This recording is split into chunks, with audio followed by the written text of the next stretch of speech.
Hello, good morning. എല്ലാവർക്കും നമ്മുടെ ഒരു പുതിയ വീഡിയോയിലോട്ട് സ്വാഗതം. ഇന്നത്തെ നമ്മുടെ റെസിപ്പി എന്ന് പറയുന്നത് ചോറ് വെച്ചിട്ടുള്ള ഒരു അടിപൊളി വടയാണ് കേട്ടോ.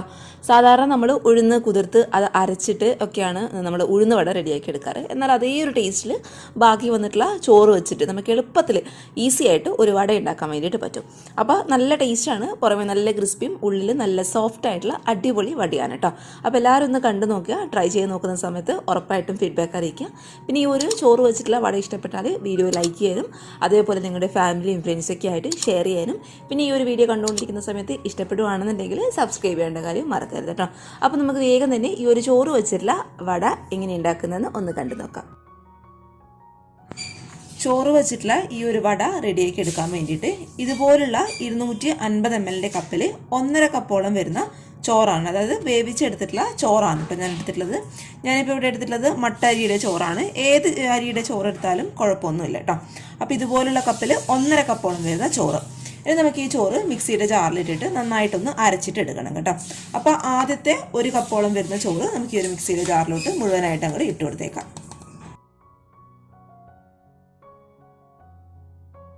ഇത് നമുക്ക് ആദ്യം നന്നായിട്ടൊന്ന് അരച്ചെടുക്കാം. അരച്ചെടുക്കുന്ന സമയത്ത് ഇതിൽ വെള്ളമൊന്നും ഒട്ടും ചേർക്കാൻ വേണ്ടിയിട്ട് പാടില്ല കേട്ടോ. ഈ ഒരു ചോറ് പ്ലെയിൻ ആയിട്ട് നമുക്ക് ആദ്യം നല്ല ഫൈനായിട്ട് ഒന്ന് അരച്ചിട്ടെടുക്കാം. അപ്പോൾ ഇതേപോലെ നല്ല ഫൈനായിട്ട് ഞാനൊന്ന് അരച്ചെടുത്തിട്ടുണ്ട്. പിന്നെ അരച്ചെടുക്കുന്ന സമയത്ത് നല്ല ഫൈനായിട്ട് അരച്ചെടുക്കുക. ചോറിൻ്റെ ഒരു തരികൾ പോലും നമ്മൾ അരച്ചെടുക്കുന്ന ഈ ഒരു പേസ്റ്റിൽ ഉണ്ടാവാൻ പാടില്ല കേട്ടോ.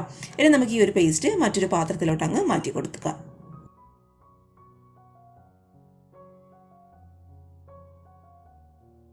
ഇനി നമ്മൾ ബാക്കിയുള്ള 1/2 കപ്പ് ചോറും കൂടി അതേ ഒരു മിക്സിയുടെ ജാറിലിട്ടിട്ട് നമ്മൾ നേരത്തെ അരച്ചെടുത്ത രീതിയിൽ നന്നായിട്ട് നല്ല ഫൈൻ പേസ്റ്റായിട്ട് വെള്ളമൊന്നും ചേർക്കാതെ ഒന്ന് അരച്ചിട്ടെടുക്കാം.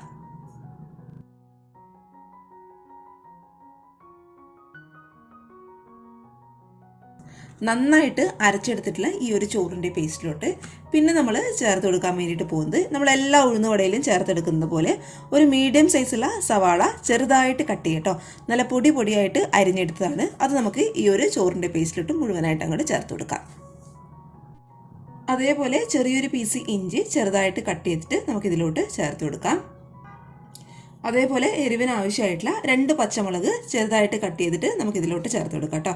പച്ചമുളക് ചേർത്ത് കൊടുക്കുന്ന സമയത്ത് നിങ്ങളുടെ എരിവിനനുസരിച്ചിട്ട് ചേർത്ത് കൊടുത്താൽ മതി. പിന്നെ കുറച്ച് കറിവേപ്പിലയും കൂടി ചെറുതായിട്ട് അരിഞ്ഞെടുത്തിട്ട് ഞാൻ ഇതിലോട്ട് അങ്ങോട്ട് ചേർത്ത് കൊടുക്കുകയാണ്. ഇനി നമുക്ക് ഈ ഒരു ചോറുവടയ്ക്ക് ആവശ്യമായിട്ടുള്ള ഉപ്പ് നമുക്ക് ഈ ഒരു സമയത്ത് ഇതിലോട്ട് അങ്ങോട്ട് ഇട്ട് കൊടുത്തേക്കാം. ഇനി നമ്മൾ കുഴച്ചെടുക്കുന്ന സമയത്ത് നല്ല ടൈറ്റായിട്ട് കിട്ടാൻ വേണ്ടിയിട്ട് നമ്മൾ ഇതിലോട്ട് ചേർത്ത് കൊടുക്കാൻ വേണ്ടിയിട്ട് പോകുന്നത് ഒരു 4 ടീസ്പൂൺ അളവിൽ അരിപ്പൊടിയാണ് കേട്ടോ. അരിപ്പൊടി എന്ന് പറയുമ്പോൾ നല്ല സോഫ്റ്റ് ആയിട്ടുള്ള നമ്മൾ അപ്പം ഇടിയപ്പമൊക്കെ ഉണ്ടാക്കാൻ വേണ്ടിയിട്ട് ഉപയോഗിക്കുന്ന അരിപ്പൊടി. അതിപ്പോൾ ഒരു 4-5 ടീസ്പൂൺ അളവിൽ നമുക്ക് ഇതിലോട്ട് ചേർത്ത് കൊടുക്കാം. ആദ്യം നമുക്കൊരു 4 ടീസ്പൂൺ അളവിൽ ചേർത്ത് കൊടുക്കാം. അതിനുശേഷം കുഴച്ചെടുത്തിട്ട് പിന്നെയും നമ്മുടെ മാവ് ലൂസാകണമെന്നുണ്ടെങ്കിൽ വീണ്ടും നമുക്ക് ഒരു 2 ടീസ്പൂൺ അളവിൽ ചേർത്ത് കൊടുക്കാം കേട്ടോ. എന്തായാലും ഞാനിപ്പോൾ ഒരു 4 ടീസ്പൂൺ അളവിൽ അരിപ്പൊടി ഇതിലോട്ട് ചേർത്ത് കൊടുത്തിട്ടുണ്ട്. ഇനി നമ്മുടെ വടയ്ക്ക് നല്ലൊരു ക്രിസ്പിനെസ് കിട്ടാൻ വേണ്ടിയിട്ട് ഒരു 2 ടീസ്പൂൺ അളവിൽ റവയും കൂടി നമുക്ക് ഇതിലോട്ട് അങ്ങോട്ട് ചേർത്ത് കൊടുത്തേക്കാം. അതിപ്പോൾ വറുത്ത റവയാണോ അല്ലാന്നുണ്ടെങ്കിൽ വറുക്കാത്ത റവയാണോ എന്തായാലും കുഴപ്പമൊന്നുമില്ല കേട്ടോ. അതിപ്പോൾ 2 ടീസ്പൂൺ അളവിൽ ഞാൻ ഇതിലോട്ട് അങ്ങോട്ട് ചേർത്ത് കൊടുത്തിട്ടുണ്ട്. ഇനി നമ്മുടെ കയ്യിൽ കുറച്ച് ഓയിലോ അല്ലാന്നുണ്ടെങ്കിൽ വെളിച്ചെണ്ണയോ തടവി കൊടുത്തതിന് ശേഷം നല്ല സോഫ്റ്റായിട്ട് നമുക്ക് ഈ ഒരു മാവ് ആദ്യം ഒന്ന് കുഴച്ചിട്ടെടുക്കാം കേട്ടോ. നമ്മൾ ഓയിലോ അല്ലാന്നുണ്ടെങ്കിൽ വെളിച്ചെണ്ണ ഇതുപോലെ കയ്യിൽ പുരട്ടി കൊടുക്കുന്ന സമയത്ത് നമ്മുടെ ഈ ഒരു ചോറിൻ്റെ മിക്സ് നമ്മുടെ കയ്യിൽ അധികം അങ്ങോട്ട് പിടിക്കാതിരിക്കാൻ വേണ്ടിയിട്ടാണ് നമ്മൾ ഓയിലോ വെളിച്ചെണ്ണ തടവി കൊടുത്തതിന് ശേഷം ഈ ഒരു മാവ് നല്ല സോഫ്റ്റായിട്ടൊന്ന് കുഴച്ചിട്ടെടുക്കുന്നത്. അപ്പോൾ നന്നായിട്ട് നല്ല സോഫ്റ്റായിട്ട് നമുക്ക് ഈ ഒരു മാവ് ആദ്യം ഒന്ന് കുഴച്ചിട്ടെടുക്കാം.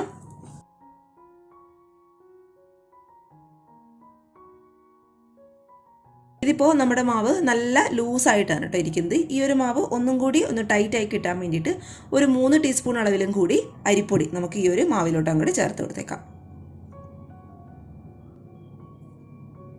എന്നിട്ട് വീണ്ടും ഇത് നമുക്ക് നന്നായിട്ടൊന്ന് കുഴച്ചിട്ടെടുക്കാം.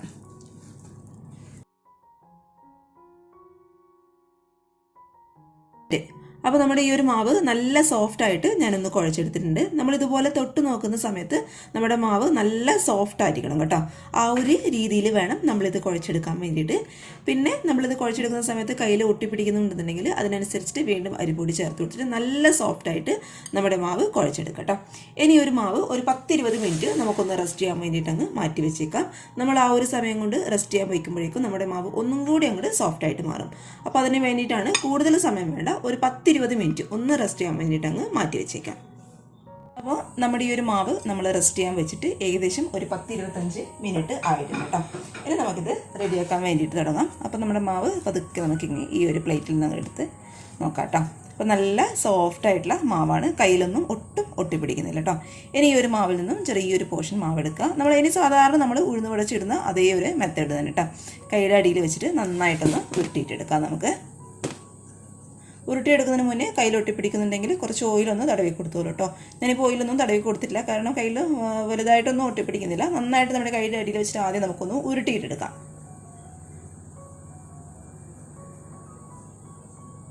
ഇനി നമ്മുടെ രണ്ട് കൈയും വെള്ളത്തിൽ നന്നായിട്ട്, അതായത് തണുത്ത വെള്ളത്തിൽ, സാധാരണ വെള്ളത്തിൽ നന്നായിട്ടൊന്ന് ഡിപ്പ് ചെയ്ത് കൊടുക്കുക. ആ ഒരു മാവ് നമ്മുടെ കയ്യിൽ ഒട്ടും അങ്ങോട്ട് ഒട്ടിപ്പിടിക്കാതിരിക്കാനും അതേപോലെ മാവ് നമ്മൾ പരത്തി എടുത്തുന്ന കഴിഞ്ഞാൽ പെട്ടെന്ന് നമ്മുടെ കയ്യിൽ അങ്ങോട്ട് വിട്ടു പോരാൻ വേണ്ടിയിട്ടാണ് ഇതുപോലെ നന്നായിട്ട് വെള്ളത്തിലൊന്ന് മുക്കിയിട്ട് എടുക്കുന്നത് കേട്ടോ. അപ്പോൾ നന്നായിട്ട് കയ്യുടെ അടിയിൽ വെച്ചിട്ട് ഉരുട്ടിയെടുത്തിട്ടുള്ള മാവ് ഇനി നമുക്കിത് ഈ ഒരു കൈയുടെ അടിയിൽ വെച്ച് കൊടുക്കാം കേട്ടോ. എന്നിട്ട് പതുക്കെ ഒന്ന് പ്രസ് ചെയ്ത് കൊടുക്കുക. സാധാരണ നമ്മൾ ഉഴുന്നുവടയിൽ ചെയ്യുന്ന ആ ഒരു മെത്തേഡ് തന്നെ. എന്നിട്ട് നമ്മുടെ ഈ ഒരു ചൂണ്ട് വിരൽ പതുക്കി ഒന്ന് വെള്ളത്തിൽ മുക്കിയെടുത്തതിന് ശേഷം സെൻറ്ററിലായിട്ട് ഇതുപോലെ ചെറുതായിട്ടൊന്ന് ഹോൾസ് ഇട്ട് കൊടുക്കാം. എന്നിട്ട് നമ്മുടെ ഈ ഒരു കൈയുടെ അടിയിൽ വെച്ചിട്ട് തന്നെ പതുക്കെ ഒന്ന് ഷേപ്പ് ചെയ്തിട്ട് എടുക്കാം കേട്ടോ. അപ്പോൾ ഇത് പെർഫെക്റ്റ് ആയിട്ട് ഇതുപോലെ നമുക്ക് ആയി കിട്ടും. നമ്മൾ വെള്ളത്തിൽ കൈ ഇതുപോലെ മുക്കിയെടുത്താലേ നമുക്ക് ഇതുപോലെ പെർഫെക്റ്റ് ആയിട്ട് ചെയ്തിട്ടെടുക്കാൻ വേണ്ടിയിട്ട് പറ്റുള്ളൂ കേട്ടോ. ഇനി നമുക്ക് ചൂടായ എണ്ണയിലോട്ട് അങ്ങ് ഇട്ട് കൊടുത്തേക്കാം. പതുക്കെ നമ്മുടെ ഈ ഒരു കയ്യിൽ നിന്നും എടുത്ത് മാറ്റിയതിന് ശേഷം ഇത് നമുക്ക് എണ്ണയിലോട്ടങ്ങ് ഇട്ട് കൊടുത്തേക്കാം.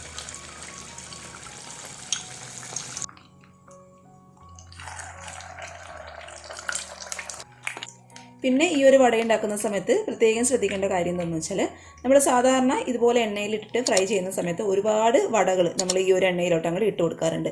എന്നാൽ നമ്മൾ ചോറ് വെച്ചിട്ട് ചെയ്യുന്ന സമയത്ത് ഒരു 2-3 വട മാത്രം നമ്മൾ ഇതിലോട്ട് ഇട്ടിട്ട് ഫ്രൈ ചെയ്തിട്ട് എടുത്താൽ മതി കേട്ടോ. എന്തുകൊണ്ടെന്നാൽ ചോറായതുകൊണ്ട് പരസ്പരം അങ്ങോട്ട് ഇങ്ങോട്ട് പെട്ടെന്ന് അങ്ങോട്ട് ഒട്ടിപ്പിടിച്ചു പോകും. അപ്പോൾ അത് ഒഴിവാക്കാൻ വേണ്ടിയിട്ട് ഒരു 3 വട കേട്ടോ, ഇതുപോലെ എണ്ണ ഒഴിച്ചു കൊടുക്കുകയാണെങ്കിൽ ഒരു 3 വട നമുക്ക് ഒരേ സമയം ഇതിലോട്ടിട്ട് അങ്ങ് ഫ്രൈ ചെയ്തിട്ട് എടുക്കാം. ഇനി ഒരു ചോറ് വട നമ്മൾ എണ്ണയിലിട്ടിട്ട് ഫ്രൈ ചെയ്ത് എടുക്കുന്ന സമയത്ത് ഒരു മീഡിയം ടു ഹൈ ഫ്ലെയിമിൽ തീ അങ്ങ് വെച്ച് കൊടുത്താൽ മതി കേട്ടോ. ഒരുപാട് ലോ ഫ്ലെയിമിൽ വെച്ച് കൊടുക്കുന്ന സമയത്ത് ഈ ഒരു വട പെട്ടെന്ന് അങ്ങോട്ട് എണ്ണ കുടിച്ചു പോകാനുള്ള ചാൻസ് ഉണ്ട്. അതുകൊണ്ട് ഒരു മീഡിയം ടു ഹൈ ഫ്ലെയിം അതങ്ങോട്ട് മാറ്റി മാറ്റി വെച്ച് കൊടുത്തിട്ട് നന്നായിട്ടൊന്ന് മൊരിയിച്ചിട്ട് എടുത്താൽ മതി. നന്നായിട്ട് നമ്മുടെ 3 വടകളും ഇതുപോലെ അങ്ങോട്ട് മൊരിഞ്ഞ് വന്നിട്ടുണ്ട് കേട്ടോ. ഇനി ഇത് പതുക്കെ നമുക്ക് എണ്ണയിൽ അങ്ങോട്ട് എടുത്ത് മാറ്റി കൊടുത്തേക്കാം.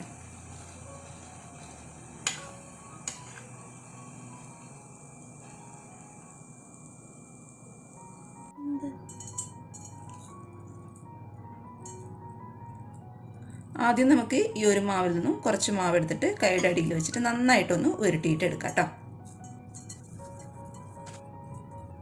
നന്നായിട്ട് ഇതുപോലെ ഒന്ന് ഉരുട്ടിയെടുത്തെന്ന് കഴിഞ്ഞാൽ പിന്നെ നമ്മുടെ 2 കൈയും നമുക്ക് വെള്ളത്തിൽ വെച്ചിട്ട് നന്നായിട്ടൊന്ന് മുക്കിയിട്ടെടുക്കാം. ഇനി നമ്മൾ നേരത്തെ എടുത്ത് ഉരുട്ടിയിട്ട് മാറ്റി വെച്ചിട്ടുള്ള ഈ ഒരു മാവ് കൈയുടെ അടിയിൽ, നമ്മുടെ ഇടത് കൈയുടെ അടിയിൽ വെച്ച് കൊടുക്കാം കേട്ടോ. ഇതുപോലെ നന്നായിട്ട് നല്ല സോഫ്റ്റായിട്ട് ഉരുട്ടിയെടുക്കണം. അപ്പോഴാണ് പൊട്ടലൊന്നും ഇല്ലാതെ നമുക്കിത് വറുത്തിട്ടെടുക്കാൻ വേണ്ടിയിട്ട് പറ്റുള്ളൂ. എന്നിട്ട് പതുക്കെ നമ്മുടെ ഒരു കൈ വെച്ചിട്ട് ഇതുപോലെ ഒന്ന് പ്രസ് ചെയ്ത് കൊടുക്കുക. ഒരുപാട് പ്രസ് ചെയ്യേണ്ട ആവശ്യമില്ല, പതുക്കെ ഒന്ന് പ്രസ് ചെയ്ത് കൊടുത്താൽ മാത്രം മതി. ഇനി നമ്മുടെ ചൂണ്ട് വിരൽ വീണ്ടും നമ്മൾ വെള്ളത്തിൽ മുക്കി കൊടുത്തതിന് ശേഷം ചെറിയൊരു ഹോൾസ് ഇതിൻ്റെ നടുവിലായിട്ട് ഇതുപോലെ അങ്ങോട്ട് ചെയ്ത് കൊടുത്താൽ മതി. നമുക്ക് ഇത് ഉരുട്ടിയെടുക്കുന്ന സമയത്തോ അല്ലാന്നുണ്ടെങ്കിൽ ഇതുപോലെ ചെറിയൊരു ഹോൾസ് വെച്ച് കൊടുക്കുന്ന സമയത്തോ കയ്യിൽ ഒട്ടിപ്പിടിക്കുന്ന ആ ഒരു ഫീല് വരുന്നുണ്ടെന്നുണ്ടെങ്കിൽ പെട്ടെന്ന് അങ്ങോട്ട് വെള്ളത്തിൽ നമ്മുടെ വിരലൊന്ന് മുക്കി കൊടുത്തതിന് ശേഷം ഇതുപോലെ അങ്ങോട്ട് ചെയ്ത് കൊടുത്താൽ മതി കേട്ടോ. അപ്പോൾ നന്നായിട്ട് ഒന്ന് ഷേപ്പ് ചെയ്തിട്ട് എടുക്കുക.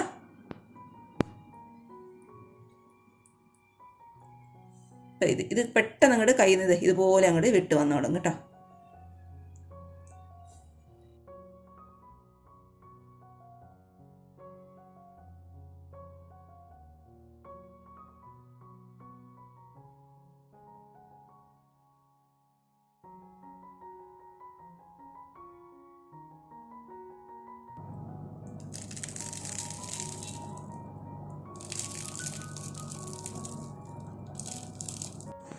അപ്പോൾ ഇത്രയേ ഉള്ളൂ. ചോറ് വെച്ചിട്ടുള്ള നമ്മൾ സിമ്പിളായിട്ടുള്ള വട ഇവിടെ റെഡി ആയി കഴിഞ്ഞു. ഈ ഒരു വടയുടെ ഏറ്റവും വലിയ പ്രത്യേകത എന്ന് വെച്ചാൽ ഇത് പുറമേ നല്ല ക്രിസ്പിയാണ് കേട്ടോ, അതേസമയം ഉള്ളിൽ നല്ല സോഫ്റ്റുമാണ്. എളുപ്പത്തിൽ റെഡിയാക്കി എടുക്കാൻ പറ്റിയ ഒരു അടിപൊളി വടയാണ് കേട്ടോ. എല്ലാവരും ഒന്ന് ട്രൈ ചെയ്ത് നോക്കാം. ഇത് ചട്നിയുടെ കൂടെയൊക്കെ കൂട്ടി കഴിക്കാനായിട്ട് നല്ല ടേസ്റ്റ് തന്നെയാണ്. അപ്പോൾ എല്ലാവർക്കും ഇഷ്ടമായെന്ന് വിചാരിക്കുന്നു. ഇഷ്ടപ്പെട്ടാൽ ഞാൻ എപ്പോഴും പറയുന്ന പോലെ താഴെ കാണുന്ന ലൈക്ക് ബട്ടണിൽ മറക്കാതെ ഒന്ന് ക്ലിക്ക് ചെയ്യണേ. പിന്നെ ഈ ഒരു വീഡിയോ നിങ്ങൾക്ക് ഉപകാരമാകാമെന്ന് തോന്നുകയാണെന്നുണ്ടെങ്കിൽ നിങ്ങളുടെ ഫാമിലിയും ഫ്രണ്ട്സൊക്കെ ആയിട്ട് വീഡിയോ ഒന്ന് ഷെയറും കൂടി ചെയ്തെടുക്കുക കേട്ടോ. പിന്നെ പുതുതായിട്ട് നമ്മുടെ ചാനൽ ആരെങ്കിലും കാണുകയാണെന്നുണ്ടെങ്കിൽ ഇഷ്ടപ്പെടുകയാണെന്നുണ്ടെങ്കിൽ താഴെ കാണുന്ന റെഡ് കളറിലെ സബ്സ്ക്രൈബ് ബട്ടനും കൂടി ഒന്ന് പ്രസ് ചെയ്തിട്ട് സപ്പോർട്ട് ചെയ്യണേ. കൂടാതെ എൻ്റെ ഫേസ്ബുക്ക് പേജും ഇൻസ്റ്റാഗ്രാം പേജും ഒക്കെ ഒന്ന് ഫോളോ ചെയ്യുക. എല്ലാത്തിൻ്റെയും ലിങ്ക് താഴെ ഡിസ്ക്രിപ്ഷൻ ബോക്സിൽ ഞാൻ കൊടുക്കാം കേട്ടോ. അപ്പോൾ നാളെ ഇതിനേക്കാൾ നല്ലൊരു വീഡിയോ ആയിട്ട് കാണും വരെ thank you for watching Simna's food world. By.